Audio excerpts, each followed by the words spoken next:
Bench না থাকায় 2 বছর ধরে বন্ধ আছে রাজধানীর পাশেরই এক সরকারি প্রাথমিক বিদ্যালয়ের 2টি ক্লাসরুম। 2 বছর আগে নতুন ভবন নির্মাণ হলেও বেঞ্চ মেলেনি, রুম বাড়লেও মেটেনি সমস্যা, আছে শিক্ষক সংকটও।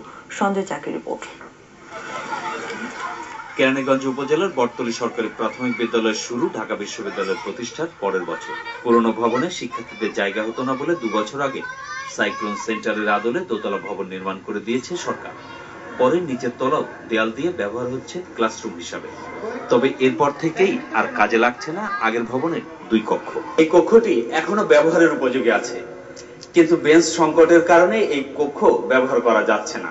ওদিকে ফ্যান লাগানো হয়েছে রুমগুলিতে, কিন্তু ওই রুমের তো কোনো ফ্যান নাই, বেঞ্চ এবং টেবিল পাঠানো হয় নাই। মানে বাচ্চাদের গরমের কারণে ওদের খুব কষ্ট হয়, তাই আমরা এখান থেকে বেঞ্চগুলো ওই রুমে নিয়ে গেছি এবং এই রুমগুলো আমাদের অকেজো হয়ে পড়ে রয়েছে এখনো। শিক্ষকরা বলছেন আশপাশের 10টি বিদ্যালয়ের মডেল টেস্ট পরীক্ষার সময় বেঞ্চের সমস্যা আরো বাড়ে।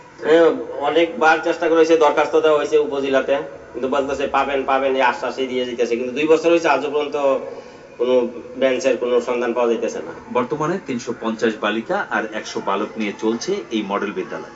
প্রায় 550 শিক্ষার্থীর এই বিদ্যালয়ে 7 জন শিক্ষক থাকলেও পড়ান মাত্র 5 জন।